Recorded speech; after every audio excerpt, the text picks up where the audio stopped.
I end the interview two ways. One, for all baseball fans and getting to the show. And then two, talking about, while you're going on, your brother's going through high school. You know, and everybody, mostly everybody's got a brother or sister to talk about. So the two areas to end the interview. Your first at-bat in the major leagues, it is answered so many different ways because of all the different guys. And my first question is, did you break camp with the club, or were you a September call-up, or were you a mid-season call-up? But you had to put the uniform on in the locker room the first day, somewhere during the year. What's the story? I remember who it was. Keith Gordon, called him Flash Gordon. Sure. That was my first at-bat. In Fenway, I was a September call-up. Hit a foul ball home run, then I grounded out a second. Give me that nasty curveball. Yes. You knew in your big leagues when you saw guys like that. You could tell. There was that. That was a big league curveball. Big league curveball. Felt pretty good. Yeah. You know, had some hard outs. I lined out dramatically one time in a pinch hit. You did? Yeah. So, you know, it's like one of those things. You know, you start off a little hot or a little slow. Right. I started off slow. I could have used that. You know, go out and play, kid. We don't care what you do for 3 months. Sure. I never got that. It was pretty uneasy feeling. Well, you're so you always felt like you weren't really part of it. Well, there was a very high, you know, people were, look, it had been a long time before 2004. You know, people and were too happy. And watch, they say the word timing is everything in life. Sure. You were part of that timing.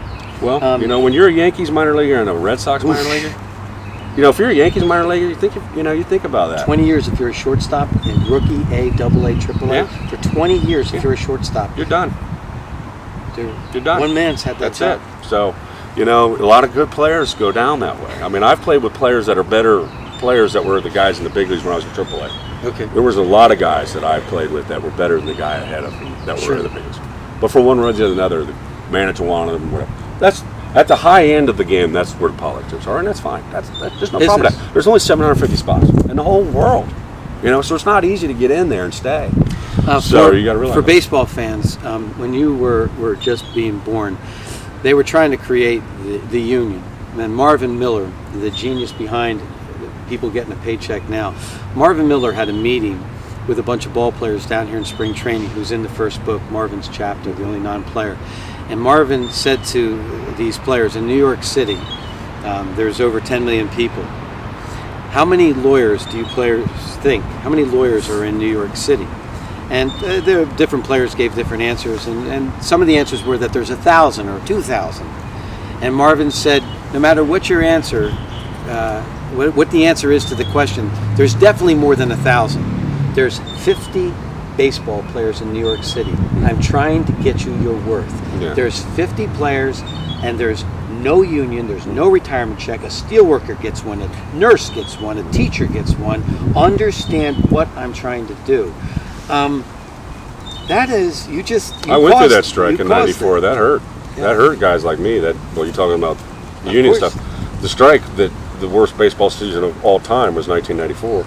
Was the year I made it out of camp, and then I was going to have. I would have definitely been a September call-up in '94. There's no doubt. You know, because I was still in the 40 man, and I was doing decent in AAA, and they would have called me up no matter what. They already told me that, so the strike hurt a guy like me. It cost me service days too. It cost me quite a few service days, which, you know, that's another issue later on in life. But, you know, so you get caught up in the wash of that. Now, I'm a rookie. I don't even really know what's going on here. I'm just trying to keep my head above water, blend in. So that was a tumultuous time in my life, you know, that strike. I didn't like that. Did you come back home to Florida? Yeah, I had a home just down the road here. Yeah, and my brother was still alive at that time, so we worked out. You know, he was getting ready to graduate in '95. So. He was. You know, I kept myself busy. Last baseball question. Then let's end it on people have brothers and sisters, family and love, which is basically what this thing's all about. Flash Gordon as first big league at bat, right? First big league hit, man. I mean, some people sit there at the interview and go, it was in this city, or you know, some people have the most crisp memory in the world, and believe it or not, some don't. You gave me first at bat, first big league hit, home or away? Away. An old Cleveland Municipal Stadium against Julian Tavares. Okay. Threw me a sinker. I hit it between short and third. It was September '93, and that stadium was huge. I don't know if you saw the old stadium. Well, it'd be packed. It was so big. I remember packed on walking. opening day, and there'd be 5,000 Oh, people there was nobody there. Too. Yeah, and Tommy was just coming up that year too. So Jimmy's a good buddy of mine. Jimmy was coming up through that, and Ramirez, and then they took off. I mean, Manny and him and Jimmy and all those guys. But yeah, Tulane Tavares in 1993. Very cool. I like it. I told you before this interview started that I have been to 29 teenage funerals. 29 of my students in the area that I have taught, with 29 different stories. The way life is, have passed ahead of their time. You mentioned that when you came home, your brother was enjoying his high school career. What position was your brother playing? He was a first baseman. Left-hander? Right-handed thrower, left-handed hitter. Okay. Big kid, 6'4", 6'5". And how was he enjoying? I mean, don't get me wrong. He's the younger brother of the first-round draft pick. He did Let's better be than real. me. No, Really? he was a third-round pick. He got drafted in the third round, but Okay. he still holds the high school home run record. He still owns a lot of records over there. Yeah, he had his senior year. I think he had 13 home runs. I don't think anybody's hit more than 7 or 8 in that program. So he was the every year in Florida, the dairy farmers, and it was a big deal to be picked the player of the year. It was like Gatorade Player of the Year. Okay. He was Florida Player of the Year in 1995. Really? Unbelievable stats. My brother was way better high school hitter than I was. How about two brothers? Sometimes they're polar opposites. Sometimes they got things in common. If I was talking to your mom and pop, right? I'd say, what's the difference between those two boys that you raised? I'm talking to a brother. What is the difference between you? I would say I'm probably a little more outspoken than he was. He was kind of a quiet guy. But he was funny kid. Right.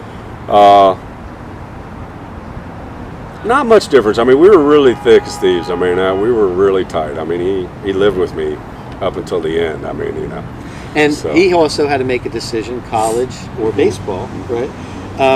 What was his decision, and what direction did it go in? He got drafted. He wanted to be a first rounder. Now that hurt him. He thought he was going to be a first rounder. He deserved to be a first rounder. Okay. He was also an All-American that year too. So, Wow. but he got drafted third round and signed. He signed for almost as much as I did Because in the it's third late, round. it's 5 years I later. think he signed for 155. So, and then he went Oh, off. by the way, Did well. fair question. What was his first purchase? Because now it's his He turn. learned from me.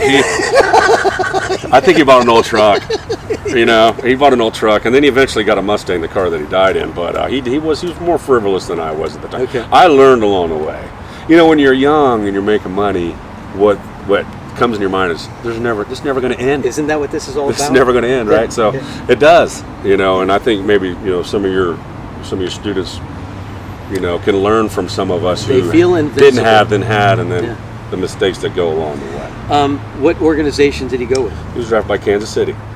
He was a Royal. A good organization. Great Because you're going to organization. move through the system. Great So organization. How far did he make the steps just like you? He was he died when he died when he was 21. So, but he went up through A-ball, and his last year he had a hell of a year. He was moving up. There was nothing going to stop him. With his kid, too. passing, did that come in the off season? He died January 24th, 1998. Yeah. The winter. Yeah, him and his buddy, and was just going down the road a little bit too fast. Right. Caught a puddle, Right. and hit a tree. Hit an oak tree. Both died. I was going to ask you. Both died. Killer blow. It's the off season too. Right. Mom and dad have to get a phone call. Brother has to get a phone Well, call. they came over to my house in the middle of Did the they morning. So if I got a knock on my bathroom window, it was my mom and my dad, and they said he's gone. And I With didn't people believe that it. have suffered loss, a lot of times youngsters lose that favorite relative. That is their rock. That finds the goodness in them when they're messing up. That first book of mine is dedicated to my grandmother. Okay. When I could have gone either way. So that was Mine was my an loss. angel too. So, yeah. I say to you, people all have a story of how they either successfully or there was a period of time you deal with loss. Mm-hmm. Dealing with loss is part of being here because we're still here with a job to do. How you're still a young man, and it's not the older relative. How, if you look back on that, how did you cope? How did you stay busy? How did you not let it affect? I had to go right into spring training. I'd signed. I was with the Rays at the time, and I had to go in. I had to go right in and play baseball. I mean, we had to bury him. I mean, we had there must have been 5,000-6,000 people at the funeral. The Really? friend that died with him, his name was Todd Sigler. He was a young police officer with Bradenton Police. The funeral procession for him, I mean, it was miles long. It was a big deal. I mean, it was a big deal, and I had to be the one to keep it together. My parents, buried 3 of their children, and he was the 3rd. And my mom was a wreck. She's strong. My dad's very strong, but I had to assume that role of leader of the family at the time. Do all the arrangements, do everything. Did you do the eulogy? Yeah, I mean, I had to Did do you it all. really? I had to do it all. I mean, I cannot. he died in the middle of the night. In the middle, nobody, it's not expected. So, and how I dealt with it, I didn't deal with it until years later. Because after my career, you got kids and you got this and you got that and you got to keep going. And guys are no more. You kind of, not that you don't try to not think about it, because you can't. It's impossible. But you got to do something, and you got to take it out of your mind and go forward with it. So the way I've dealt with it is later on in years it'll hit you in waves. I mean, there'll be certain days where it's like, man, if I had my brother, I would be doing this now, or we would be doing that now. Yeah. What hurts is what could have been, and I'm sure that's what Donnie would say. He wore number 23. Don Manning. Mattingly wore number 23 because in honor of his brother's birthday. Yeah, and my brother wore, we had a number, of course a lot of ball players like 24, it's a big time number. But that was our number. It was big time to wear 24 at Churchill High. So, he took on the number 24. And it's interesting how much that number pops up in my life. I'll look at the clock all the time. It'll be 24. Strange. It happens to me too. Things like that. Yeah. And it's interesting to know, and in my belief, I'm a believer. So I know he's there, in my mind. So, you deal with it how you can. I mean, there was a lot of crying, a lot of turmoil. I mean, it's just one of those things where you take your favorite, Doug was just that kid that you love, man. He was free spirit. There was no deceit in him at all. So it was just Life his family affect him negatively. Yeah, right. And what happened was he was living with me, and all his buddies would be over every day. I mean, my house would be filled with 10, 15 guys. Everybody, there was a life to it, a beat. Right. And then when he died, it all went away. All those people that were his friends, and I keep in contact with them, and they'll talk to me back. But it's like a whole section of your life just gets closed off from that. And that's one of the toughest things is what could he be now? Sure. He was 21, and when he died, he was just starting off. But the transition I make is you said you have children of your own, and before we started this interview, you started to give me the ages. Mm-hmm. We are at this time of this interview in 2014. How many children do you have, and what are their ages? I have 2 children. I have a 23-year-old daughter and a 21-year-old son. So just about the same age as Doug is. I know, that's why I asked. I look at him all the time. I love my son to death. He's a really good kid, really hard worker, and he reminds me a lot of Doug. He has a lot of that goofiness to him. Because of what happened? I protect him a little bit. I got to ask that, because there's parents that want their kids to watch things. Yeah. You're not only a father, but you're a brother raising a son. Well, I tell him every day, you got to tell your family who you love. You got to do that. He knows that. He knows that. My daughter knows that too. This interview was caused, in all honesty, because of being at a celebrity golf tournament. I knew Blosser was the man, first round draft choice. But when I met him, he started to talk about starting a foundation, which we have done because of this series, and his desire to keep making steps forward in honor of his brother. So the basis of this interview, it may not be stats if you look them up, but it is the life of a first round draft pick and what has happened, the ups and downs of life, and also going through family loss. The easy way for why people would look this interview up in the first place would be baseball fans, besides what the whole Before the Glory series is about. I end it with, if I say an 162 game season, the season of 2014, you get to take your son to a ball game. And I ended a lot of this way. And it's the father and son going to a ball game, and the son also gets to bring some little 8th grade kid. Mm-hmm. So I got 3 generations at a Rays game, mm-hmm. right? And so you're going to have 3 generations of talking, and watch. With Blosser and Sarasota, the word baseball is always going to be synonymous mm-hmm. with the name. I lead you into the question so you have time to come up with the answer. And I say, you're allowed, the old man's allowed to pick the game. right? So obviously the Rays are the local team, but there's 29 other teams. So I'm trying to take you away from the Rays as a part. But you get to pick the game so that you guys get to watch a player, or you get to watch a pitcher. And now Blosser's going to walk up to the window with two others, and he's going to buy some tickets to the game. So when you say, what team, what player do you want these two younger folks to see? Because now you are a student of the game, as in you played it. You're also going to talk about it, but now there's current guys that this is their job. Who do you pick to take these guys well, it's to go see? interesting because I do go to a lot of the Rays games. I do that. I'll tell you, I know this year definitely who it is, and I already got my tickets to go. Is Jeter, and I like Pedroia. I'm a huge Pedroia fan. I'm a huge fan. You know why I love him? Because look at what he's done with all that. With the small, to me, that's what's beautiful about baseball. That's what's beautiful. So, in answer to your question, this year, well, I will go see him this year. Rays are really good. The Rays help out the alumni a lot, so I go to a lot of games. It would be Jeter and Pedroia. And the reason why, Jeter, obviously a Hall of Famer, but Pedroia for that kid to see what hard work can really do, which is 95% of the battle in this game. I'm so glad to say to you, Jim Cott spent 26 years in the big leagues. Jim Cott's answer is the same as yours. Some Hall of Famers' answers are the same as yours. Not because of baseball statistics, because of what the character is. Sure. What is the passion? What is the tenacity for Pedroia to not only get there, but be the MVP, to be the smallest in stature, but yet represent so much. Yeah, I mean, that's what's always intrigued me is, because what separates a professional athlete from a normal athlete is what they do on their own time. And I think Dustin looks like a guy that he's working hard behind the scenes, and that's a big secret. A lot of this generation of the younger players, amateur players, think they can just go out and really. They see it's kind of like when you watch a movie. You see, a 2-hour movie on somebody's whole life. That's just a snapshot.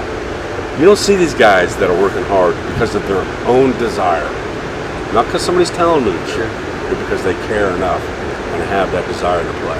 If it was Derek Jeter sitting here, having been to his high school twice, he has worked his whole life to be at this spot. It's his last year. He wants to leave with respect. Sure. So if anybody, he led the league in hits before the injury. If there's anybody that I'm pulling for, even if you're not a Yankee fan, just want him to go out the way he wants to go out with respect of his step to his left, step to his right, having a good season. Absolutely. I mean, I think he deserves it, and he's a great ambassador. We'll see what happens. I mean, when you get older, it's tough. I mean, coming back, it's tough. But I think this year, he looks like he's shed. He looks like he's in really good shape. I don't want the Yankees to win, but I hope he has a good year. And I have never been to a Rays game, so I leave this with my next time in town. Yeah. May I coincide it with sitting at the stadium with a hot dog and a beer? I don't care what game we go see. They give me forward to any game you want to go to. Any game you want to go to, they give me forward to any and all games. So, I appreciate your time. Absolutely. I love that you didn't just do the interview. Someday when you're watching this with your son on YouTube, you get what it's all about. All right, Before the Glory, Greg Blosser, Sarasota, Florida, #1 draft choice, Boston Red Sox, Major League Baseball. Thanks for your time, buddy. You're very welcome. Anytime.